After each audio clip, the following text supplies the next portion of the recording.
विद्यापीठ नामांतर दिन, संघर्ष, बलिदान आणि अस्मितेची अमर कहाणी।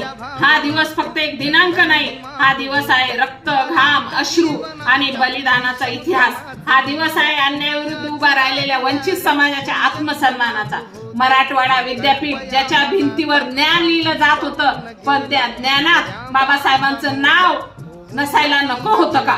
डॉक्टर बाबासाहेब आंबेडकर ज्यांनी संविधान दिलं, ज्यांनी शिक्षणाचं दार उघडलं, ज्यांनी शिका, संघटित व्हा आणि संघर्ष करा हा मंत्र दिला, त्यांचंच नाव या विद्यापीठाला देण्यासाठी इतका मोठा संघर्ष का करावा लागला? 1978 साली महाराष्ट्र सरकारने निर्णय घेतला, मराठवाडा विद्यापीठाचे नामांतर डॉक्टर बाबासाहेब आंबेडकर मराठवाडा विद्यापीठ। हा निर्णय ऐकताच काहींना ज्ञानाचा विजय वाटला, तर काहींना स्वाभिमानाचा अपमान वाटला आणि मग सुरू झाले दलित समाजावर अन्यायाचा, अत्याचाराचा काळा अध्याय।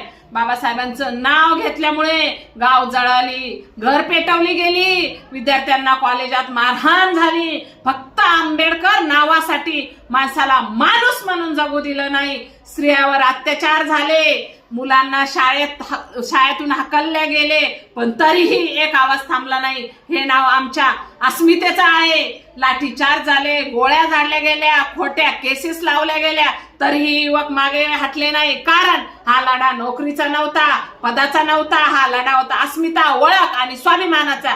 या संघर्षात अनेकांनी आपले प्राण दिले, त्यांची नावे कागदावर कमी असतील, पण इतिहासाच्या पानावरती सोनेरी अक्षराने लिहिली गेली आहेत। त्यांचे रक्त सांगत होते, हे नाव फक्त विद्यापीठाचं नाही, हे नाव आमच्या अस्तित्वाचं आहे। दीर्घ संघर्षानंतर 14 जानेवारी 1994 इतिहास घडला। मराठवाडा विद्यापीठाला अधिकृतपणे डॉक्टर बाबासाहेब आंबेडकर मराठवाडा विद्यापीठ हे नाव मिळाले। तो दिवस म्हणजे अन्यायावर न्यायाचा विजय, अंधारावर प्रकाशाचा विजय आणि गुलामगिरीवर स्वाभिमानाचा विजय। विद्यापीठ नामांतर दिन हा फक्त उत्सव नाही, तो एक इशारा आहे। हक्क मागून मिळत नाही, ते हिसकावून घ्यावे लागतात। चला तर मग त्या संघर्षाला सन्मान करूया, त्या शहीदांना नमन करूया आणि डॉक्टर बाबासाहेबांचे विचार आपल्या जीवनात उतरूया। जय भीम, जय संविधान।